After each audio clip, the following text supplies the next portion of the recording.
7h43, le petit déjeuner politique ce matin, c'est Nicolas Dupont-Aignan, député de l'Essonne et président de Debout la France. Bonjour Nicolas Dupont-Aignan. Bonjour Patrick Roger. La condamnation de Nicolas Sarkozy, justifiée ou trop sévère au regard des accusations du parquet national financier? Écoutez, moi je suis pas juge, je suis incapable, je vais pas refaire le procès. Non, bien sûr. Il peut faire appel, il a fait appel. La seule remarque que j'ai, c'est que j'ai quand même le sentiment qu'il y a un peu de poids, de mesure, et j'aimerais que de temps en temps, la justice s'occupe aussi des affaires de la Macronie. C'est curieux, c'est toujours les affaires des opposants. Voilà, c'est la seule remarque. Ferrand, Bayrou, justement, ça n'aboutit jamais. Non, mais la justice a commencé quand même à elle a s'en commencé, occuper. mais c'est curieux, il n'y a pas le même rythme. Ouais. J'ai le sentiment, et pas la même célérité. Voilà. Donc, pour être sérieux...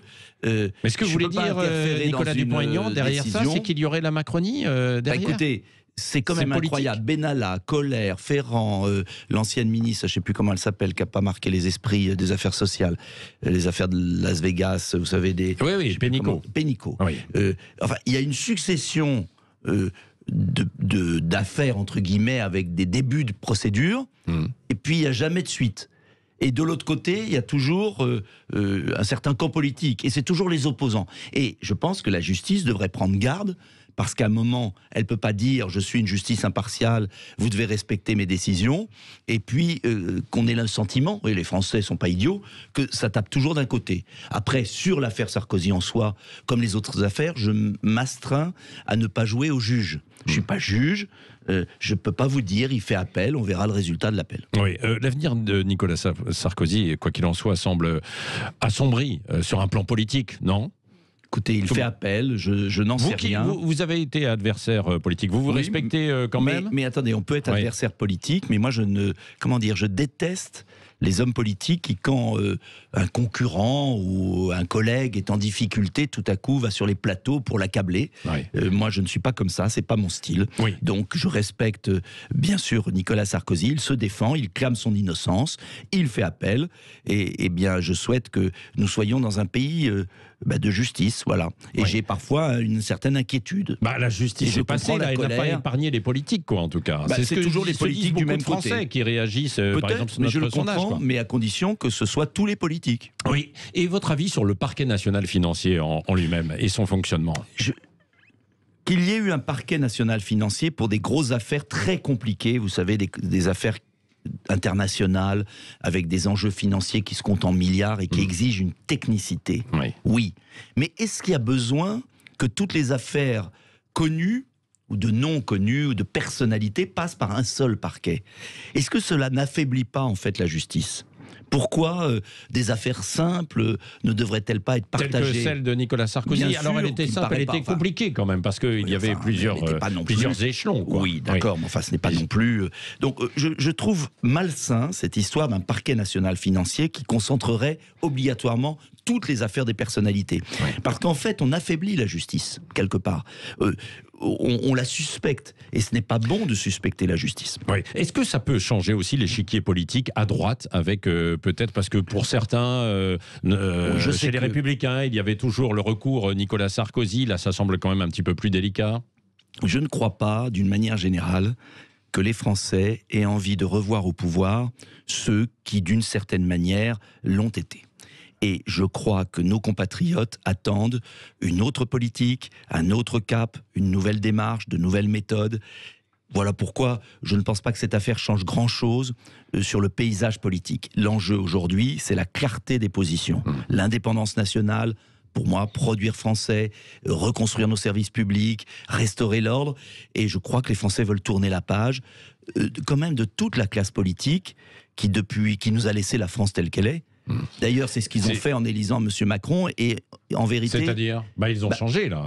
Oui, mais ils ont repris le pire. Qu'on soit d'accord ou pas d'accord. Oui, mais en fait, M. Macron a rassemblé tous ceux qui avaient gouverné de gauche et de droite en même temps. Et on voit le résultat. Donc moi, je crois qu'il faut un changement d'orientation, pas seulement un changement de personnage. Alors, un changement d'orientation. Oui, on va y revenir peut-être tout à l'heure. Sur la gestion de la crise sanitaire, Emmanuel Macron a ouvert une porte dans 4 à 6 semaines pour le début d'un allègement de mesures sanitaires. Olivier Véran a semblé plus prudent en disant qu'il n'est pas possible de desserrer l'étau des contraintes. Macron a l'air de vouloir résister aux alarmes un peu de son ministre de la Santé, Olivier Véran. Vous le voyez comme ça ou pas ? D'abord, Pardonnez-moi, mais je trouve la situation un peu cocasse ou surréaliste, si ce n'est dramatique. Les Français ont besoin d'un cap. Oui. Où on va, comment on y va. Et puis là, il y a une grande légèreté du président de la République. Il a interpellé, 4-6 semaines. Enfin, vous imaginez hier, lors d'une visite sur le terrain. Non, mais une visite, 4-6 semaines, allez hop. Mais enfin, on est où? On est au Café du Commerce. Il est président de la République. Ses ministres sont même pas au courant, ils rétropédalent, c'est la confusion la plus totale. Les mesures du week-end sont grotesques, à Nice et Dunkerque. Pourquoi grotesques? Mais attendez, vous pouvez aller travailler. Il n'y a pas de virus en semaine dans le tramway de Nice où les gens sont comme ça, et entassés. Il n'y a pas de virus au travail. Et puis il y a un virus le week-end, là où ils pourraient prendre le grand air et où ils devraient sortir. Mais c'est quoi cette société qu'on nous fait? Quelle est la cohérence de tout cela? Aucune cohérence. Oui. Et ce que je remarque, c'est quand même, on nous parle d'un 3e confinement. Nous sommes d'ailleurs dans un semi-confinement. Oui, alors bon, c'est pas du tout évident qu'il y ait ce 3e confinement. Le chef de l'État voudrait l'éviter, visiblement. On est dans un feuilleton où personne ne sait où on va. Et ça fait quand même sur l'ensemble de la planète. Non, non, c'est pas vrai. C'est vrai. C'est pas vrai, pardonnez-moi. Bon, Patrick Roger, regardez, en Angleterre, il y a un cap. Il y a des dates précises, il y a eu une volonté. En Israël, il y a eu un cap. C'est vrai, il y a eu beaucoup de cafouillage. Il y a eu beaucoup de cafouillage en Angleterre et maintenant ça va un peu mieux. Regardez, même en Allemagne, Madame Merkel ne s'adresse pas au pays au détour d'une conversation en lançant un mot qui n'a aucun sens. Donc, moi, ce que je demande depuis le début, depuis un an, ça fait un an, c'est qu'on ait des mesures cohérentes par anticipation. J'avais proposé les masques, et notamment les masques FFP2 qui sont toujours pas distribués aux plus fragiles. J'avais proposé une politique vraiment précise sur les personnes vulnérables, c'est-à-dire qui ont des maladies, des comorbidités, car vous savez qu'il y a 80% ou 90% des personnes en réanimation qui souffrent de comorbidités. Et j'avais proposé d'augmenter les lits de réanimation et les lits d'hôpitaux, parce que notre personnel soignant est à bout. Et j'avais proposé que toutes les innovations en matière de soins, on les saisisse, on les partage, on les diffuse. De traitement, non. De traitement précoce. C'est fait dans le monde entier. C'est bloqué systématiquement en France. C'est-à-dire, alors qui bloque Le ministre de la Santé, le ministère de la Santé, et donc le gouvernement. Donc c'est Olivier Véran qui est au centre de vos... J'estime qu'Olivier Véran, pour moi, doit démissionner. Il est responsable de la situation. Je vais vous donner un exemple, parce que j'ai repris. Et j'ai lancé sur Internet une pétition qui appelle à la démission d'Olivier Véran. Sur quel motif? Sur des motifs qu'on enferme les Français, qu'on est un an après le premier confinement, toujours dans la même problématique, et qu'il ne soigne pas, il ne permet pas d'avoir les soins précoces qui sont diffusés dans le monde entier, qui sont heureusement prescrits. Pas forcément beaucoup mieux quand même globalement. Si, excusez-moi. Regardez, si on prend l'Europe centrale, juste à côté de chez nous, la République tchèque, les Balkans, et beaucoup d'endroits, ça ne fonctionne pas mieux. En Asie, je vous l'accorde, ça fonctionne beaucoup mieux. Regardez le tableau des chiffres. Regardez le tableau des chiffres. Nous sommes un des pays avec la plus forte mortalité. Et je remarque, la vitamine D, l'Académie de médecine au mois de mai prescrit la vitamine D. Des médecins de tous horizons. On n'a toujours pas une politique nationale du ministère de la Santé pour lutter contre la carence de vitamine D chez nos anciens. On pourrait le faire. Vous savez que le dosage par les laboratoires n'est pas remboursé, pour savoir si vous êtes en sous-carence. Deuxième point, l'azithromycine, antibiotique connu de tous les pneumologues. Monsieur Salomon l'a déconseillé. L'a déconseillé par une circulaire. Ça a été utilisé par certains médecins quand même, malgré heureusement, tout. Et je les remercie. Troisième point, l'ivermectine, qui est une molécule qui est utilisée en Slovaquie, tout près de chez nous. En Israël, le professeur Schwartz la recommande. Il y a des études randomisées en double aveugle qui montrent que l'ivermectine évite l'aggravation. Dans certains cas, pas tous les cas. Mais bien évidemment, mais Patrick Roger. Non mais bien sûr, mais j'ai jamais dit qu'il y avait une solution miracle. Sinon ça ce serait utilisé. Mais c'est utilisé dans le monde entier et ça marche. Je m'étonne. Non, ça ne marche pas partout. Nicolas Dupont-Aignan, on ne pouvait pas dire ça, sinon des dizaines d'études randomisées. Je peux vous citer des dizaines de pays qui l'utilisent, l'ivermectine. Pourquoi en France c'est bloqué? Et la cerise sur le gâteau, si je puis dire, qui m'a le plus révolté, qui m'a conduit à lancer cette pétition pour appuyer les médecins qui prescrivent heureusement. C'est l'Institut Pasteur de Lille. C'est pas n'importe quoi l'Institut Pasteur de Lille, qui a une molécule, qui a été obligé d'aller chercher de l'argent auprès d'LVMH, 6 millions d'euros. Donc, si LVMH a prêté 6 millions d'euros, c'est quand même qu'il y avait un enjeu. Une molécule pas dangereuse, qui qui ferait, j'emploie le conditionnel, qui aurait une efficacité. Le 9 février, l'administration du ministère de la Santé refuse l'accélération des études.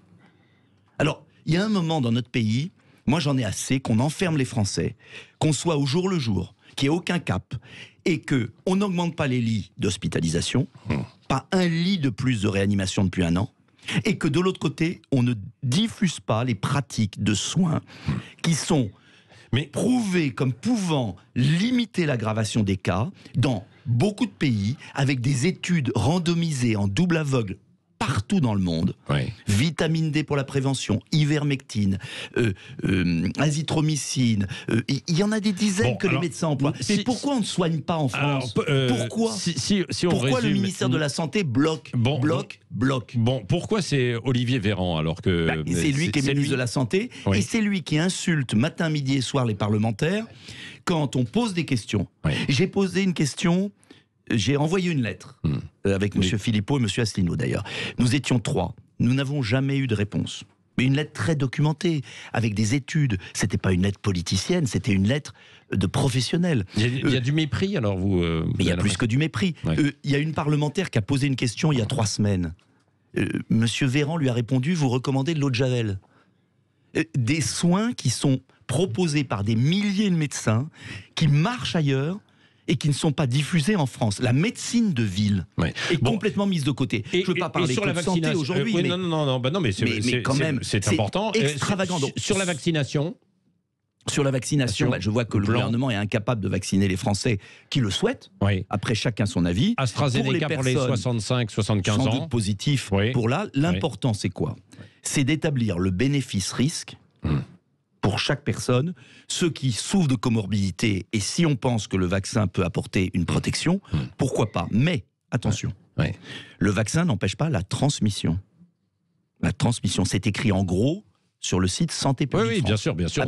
Toutes les recommandations qui sont... C'est pourquoi même le professeur Combe, même le professeur Schwartz en Israël disent on a trop misé que sur la vaccination, il faut aussi soigner. Il y a des millions de gens qui, heureusement, ont eu la Covid et qui vont très bien. Et il y en a d'autres qui en souffrent toujours avec le Covid. Et pourquoi? Parce qu'ils ont été pris trop tard. Et la politique française disant Doliprane, rentrez chez vous, est une folie. Alors, Nicolas Dupont-Aignan, un mot de politique, parce que les régionales approchent. Jordan Bardella a confirmé sa candidature en Ile-de-France. Est-ce que, finalement, vous allez faire une alliance ou pas? Mais non, mais nous avons des listes. Non, mais vous avez partout. déjà fait des alliances Monsieur avec Bardella, au second tour, pour éviter Monsieur Macron. Debout la France est un parti gaulliste indépendant. On a vu le résultat du débat du second tour avec Marine Le Pen. J'en ai assez de voir Emmanuel Macron choisir son adversaire. C'est-à-dire choisir la personne qui lui permettra à lui d'être réélu. Et j'estime qu'il y a une autre voie possible. Donc en Ile-de-France, il y aura une liste Debout la France, il y aura des listes Debout la France pour que nos soutiens puissent voter, parce que je ne me résous pas à ce duel imposé que rejettent d'ailleurs 80% des Français. Mais ça, c'est pour la présidentielle. Oui, mais c'est pareil. Il faut que les Français qui pensent qu'il y a une autre voie entre M. Macron qui abîme le pays et qui se comporte en amateur, et Mme Le Pen qui ne gagne pas, il faudrait peut-être qu'il y ait une voie différente. Et c'est ce que j'essaie de proposer. Dernière question avec Cécile de Ménibus. Justement, parlons de voix différentes. Est-ce que Éric Zemmour, on parle d'Éric Zemmour à la présidentielle, est-ce que vous pourriez vous ranger derrière lui? Mais écoutez, Éric Zemmour n'est pas candidat. Tout le monde en parle en tout cas. Beaucoup de gens en parlent. Moi, je suis candidat. J'ai 7% des voix dans les sondages, qui est quand même pas mal, avec 0,5% de temps d'antenne dans les médias. C'est pas mal. Et il y a de plus en plus de gens qui nous rejoigngnent. Mais il y a des personnalités comme Michel Onfray, Éric Zemmour qui ont un rôle à jouer. Et s'il est candidat... C'est plutôt eux derrière vous, donc. Écoutez, en attendant, moi je suis candidat, j'ai un projet, des soutiens. On verra ce que fera Éric Zemmour. Je suis tellement attaché à la liberté que je ne vais pas en vouloir à Éric Zemmour d'avoir des ambitions. Maintenant, pour l'instant, il n'est pas candidat. Or, être candidat à la présidentielle, c'est un travail de loin. Il faut préparer un projet. Il faut, je pense, être sûr de son projet, sûr de sa candidature. Je suis convaincu que notre pays peut s'en sortir. A des atouts incroyables. Je crois que notre pays a un idéal français à retrouver. Cet idéal, je le propose aux Français. Maintenant, On verra quand il y aura tous les candidats. Je ne peux pas deviner l'avenir. Je ne suis pas Madame Soleil avec sa boule de cristal. Merci Nicolas Dupont-Aignan, député de l'Essonne et président de Debout la France, qui était l'invité. Merci à vous de votre invitation.